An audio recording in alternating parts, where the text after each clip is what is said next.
नमस्कार। मैं Maithili Sharan Gupt, president crime free Bharat, आज आपसे बात करूंगा कि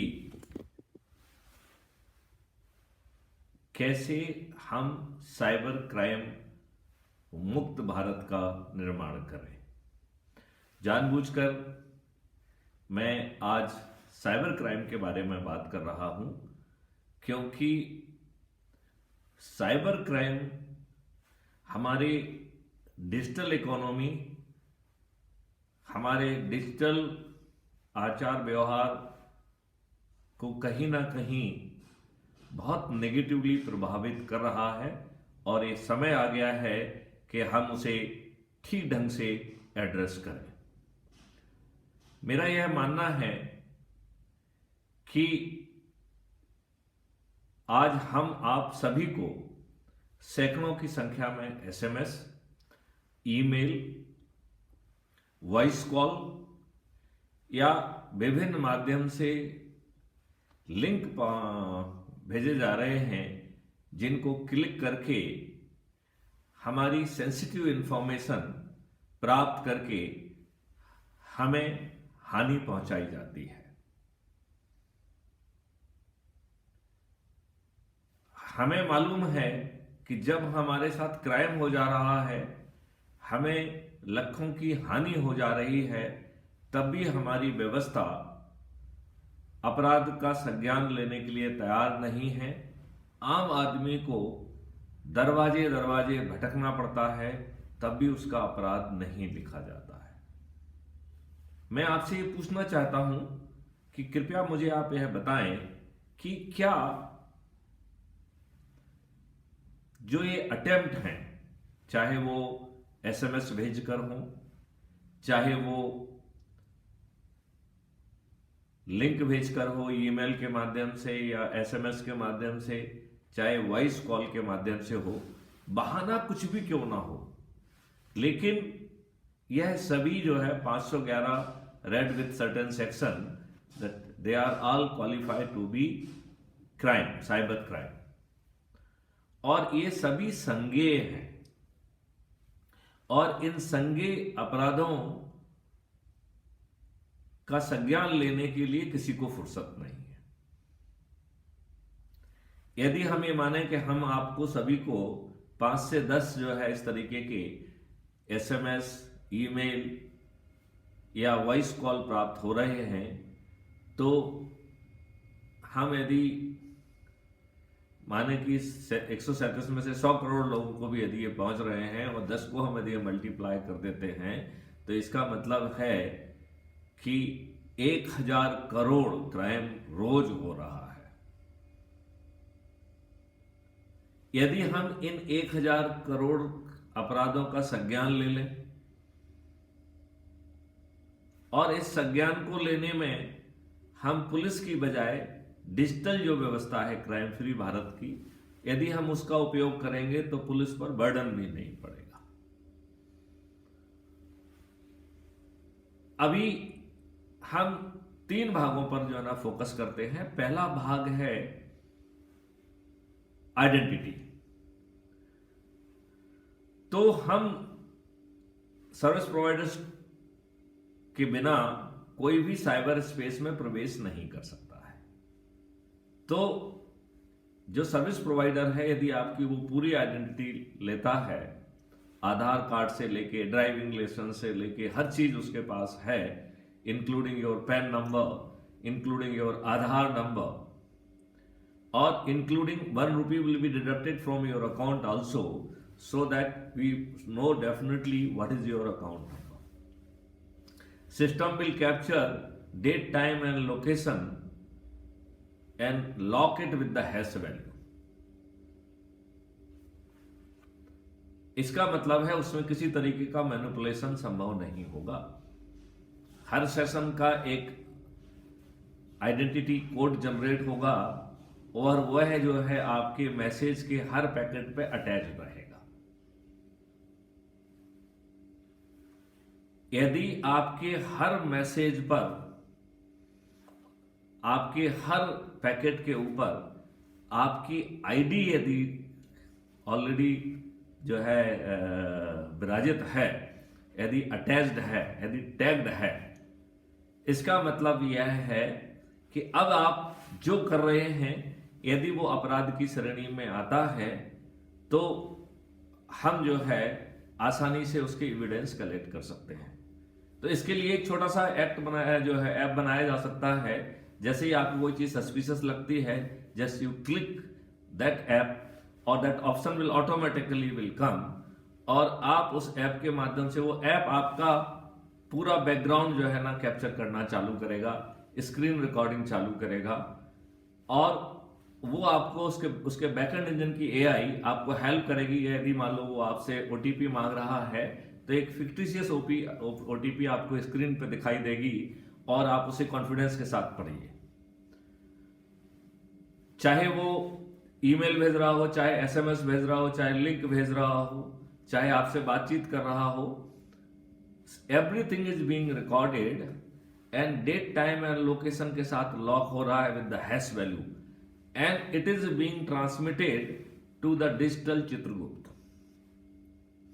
और जैसे ही ये निष्कर्ष निकलता है कि इसने साइबर क्राइम के उद्देश्य से वो किया है, then digital authority, digital Chitragupta will ensure cognisance of your FIR. आपके जो जितने भी डिजिटल एविडेंस हैं ये कैप्चर होके बैकएंड इंजन एक एफआईआर और एक चालान जनरेट करेगा, और वी कैन इजीली आइडेंटिफाई कि वो अपराधी कहाँ है। लोकल पुलिस को और साथ में क्राइम फ्री भारत के वॉलंटियर्स को उसकी लोकेशन और डिटेल्स और फोटो सब कुछ भेजी जा सकती है, and he could be arrested within no time. यदि वो व्यक्ति थोड़ा सा खतरनाक है तो हम स्पेशल वॉलंटियर्स को ये काम दे सकते हैं या पुलिस को ये काम दे सकते हैं।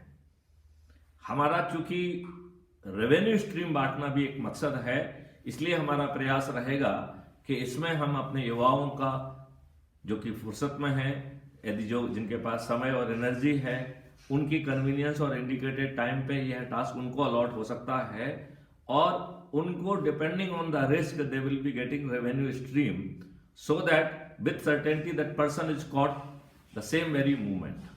अब मैं आपसे पूछता हूं, यदि एक व्यक्ति ने 100 जगह मैसेज भेजा तो उसने 100 क्राइम कमिट किए, उसकी आइडेंटिटी हमारे पास ऑलरेडी है, उसने जो कुछ भी किया उसको hash time, date, location and hash value के साथ प्रोटेक्ट होते हुए that is also available and it is being attached with the challan, एंड उस बंदे को तभी गिरफ्तार कर लिया जा रहा है और 15 दिन के अंदर उसको विधिवत सजा हो जाएगी। और थोड़ा सा परिवर्तन करके यदि अपन हम ऐसा कर देते हैं कि ये सभी ऑफेंस जो है संज्ञेय होंगे, नॉन अवेलेबल होंगे और मिनिमम 7 साल का पनिशमेंट होगा, और इनकी राउंड द क्लॉक सुनवाई होगी, और 7 दिन से 15 दिन के अंदर इसमें सजा का कार्रवाई की जाएगी। इसका मतलब है कि जिसने 100 एसएमएस भेजे और 100 मल्टीप्लाई बाय 7, तो थ्योरेटिकली वो 700 साल के लिए जेल के लिए लॉक हो गया। इसका मतलब है कि वो उसके लिए आजन्म जो है ना, मृत्यु पर्यंत जो है ना उसकी जेल की बात हो गई है। अब थोड़ी देर के लिए गौर फरमाते हैं कि यह साइबर क्राइम करता कौन है। तो साइबर क्राइम रिलेटिवली समझदार लोग करते हैं। किसके प्रति करते हैं? जो गुलीबल है, जो आसानी से बात मान लेता है, जिसे धोखा दिया जा सकता है, उसको वो कर देते हैं। अब यदि ये रिलेटिवली समझदार व्यक्ति को यह मालूम पड़े कि उसने जैसे ही किया शाम तक जो है उसको गिरफ्तार कर लिया जाएगा, उसका चालान जो है उसी दिन या अगले दिन पेश हो जाएगा, और पुलिस के भी विद मिनिमम बर्डन, थोड़ी सी यदि हम लीगल इनेबलिंग करके यदि हम क्राइम फ्री भारत की जो नेशनल अथॉरिटी है उसे कॉग्निजेंस का पावर दे देंगे, तो संभवतः जो है ना हम पुलिस को और भी ज्यादा डीबर्डन कर पाएंगे, और हम इन करोड़ों की संख्या में वो कर पाएंगे।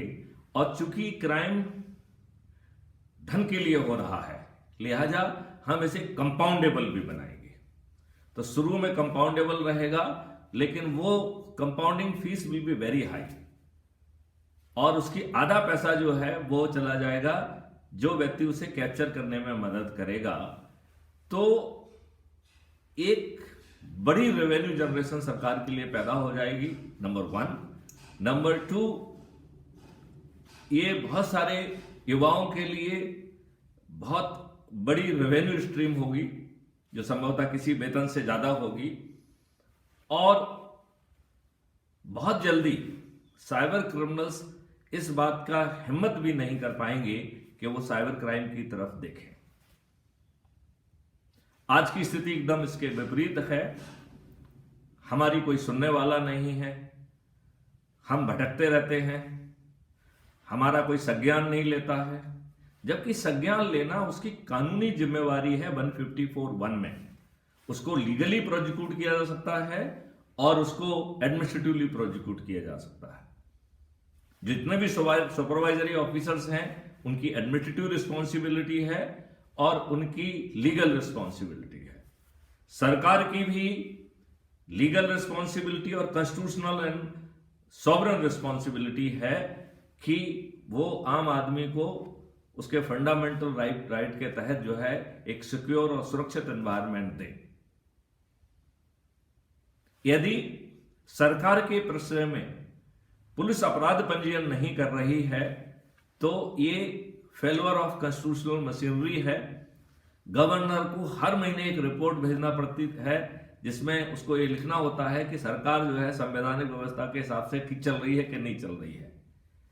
यदि क्राइम फ्री भारत सब आंकड़े को इकट्ठा करके उस गवर्नर तक पहुंचाता है और गवर्नर उसको रिलीजियसली कि ये सरकार जो है संवैधानिक व्यवस्थाओं का पालन नहीं कर रही है, 90% केस में FIR दर्ज नहीं हो रही है और इसका मतलब है कि संवैधानिक व्यवस्था नहीं चल रही है, इसे जो है आर्टिकल 356 के तहत डिसमिस कर दिया जाए। यदि एक सरकार भी डिसमिस हो जाएगी तो ना तो संसाधनों की कमी आएगी ना किसी की कमी आएगी। बट मैं इस बात को पूरे जोर के साथ कहना चाहता हूं कि सवाल यहां पर रिसोर्सेस की नहीं है। यह इतने ज्यादा रिसोर्सेस पैदा करेगा कि हमारे जो युवा हैं उनके लिए बहुत हैवी रेवेन्यू स्ट्रीम जो है ना जनरेट होगी और क्रिमिनल जो है वो 15 दिन के अंदर जेल के शिक्षों के अंदर सजा के साथ होगा।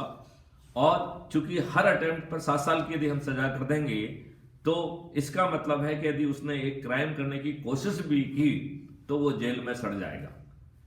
साइबर क्रिमिनल रिलेटिवली समझदार और चतुर व्यक्ति है। वह आज साइबर क्राइम सिर्फ इसलिए कर रहा है क्योंकि उसे मालूम है कि इसके माध्यम से उसे इजी मनी मिलेगी। उसे यह भी मालूम है कि पुलिस जो है पहले तो संज्ञान ही नहीं लेगी, अदरवाइज जो है वो लेट लतीफी में अधिकांश एविडेंस को मिस कर जाएगी। जनरली यह क्रिमिनल अपने आप को उन इलाकों में लोकेट करते हैं जैसे जो नक्सल एरियाज वगैरह है जहां पुलिस अन्य कार्यों में बिजी रहती है और इस तरीके के कामों के लिए उसके पास समय ही नहीं होता है। लिहाजा FIR से लेके एविडेंस कैप्चरिंग से लेके चालान से लेके पूरी आमूल चूल व्यवस्था CFB मॉडल के तहत की जा सकती है। और साइबर क्राइम करना एक अपने आप में it will be A impossibility, because यदि आप साइबर क्राइम करेंगे इसका मतलब ये निकलता है कि with certainty you will be behind the war. आज हमने साइबर क्राइम को एक साइबर व्यवसाय में कन्वर्ट कर दिया है। हम खुद वायरस बनाते हैं और हम खुद एंटीवायरस बनाते हैं। साइबर क्राइम की अवेयरनेस अपने आप में एक व्यवसाय बन गया है। यदि हम सर्टेनिटी के साथ कॉग्निजेंस ले रहे हैं, सर्टेनिटी के साथ जो है उसको प्रोसिक्यूट कर पा रहे हैं वो भी 15 दिन के अंदर, तो किसी अवेयरनेस की जरूरत नहीं है। जेल में पहुंच के अवेयरनेस खुद कर क्रिएट हो जाएगी और उसको देख के बाकी लोग भी जो है ये दुस्साहस नहीं करेंगे। जो रेवेन्यू स्ट्रीम युवाओं को मिलेगी, वकीलों को मिलेगी, वो भी फिनोमिनल होगी। तो इससे जो है चारों तरफ जो है ना इनकम जनरेट होगी, वकील खुश होंगे, पब्लिक खुश होगी। केवल एक ही दुखी प्राणी रहेगा, वो रहेगा साइबर क्रिमिनल। और उसे बहुत जल्दी ये बात समझ में आ जाएगी कि साइबर क्राइम करना अब भारत में मुमकिन नहीं है। यदि आज साइबर क्राइम हो रहा है तो इसके लिए हमारी लचर व्यवस्था जिम्मेवार है, और यह लचर व्यवस्था पूरी तरह से गैर कानूनी भी है। वो अपने वैधानिक नियमों का पालन नहीं कर रही है। अपराध का संज्ञान लेना पुलिस का प्लेजर नहीं है, उसकी लीगल रिस्पॉन्सिबिलिटी है। उसकी प्रशासनिक रिस्पॉन्सिबिलिटी और लीगल रिस्पॉन्सिबिलिटी के तहत उसे फिक्स किया जा सकता है, और जिस एविडेंस के माध्यम से हम अपराधी को सर्टेनिटी के साथ 15 दिन में जो है प्रोसिक्यूट कर रहे हैं, उसी सर्टेनिटी के साथ उस पुलिस वाले को भी प्रोसिक्यूट किया जाए जिसने संज्ञान लेने में कोताही की है। आओ हम सब मिलके साइबर क्राइम फ्री भारत को स्थापित करें। जय हिंद, जय भारत, वंदे मातरम।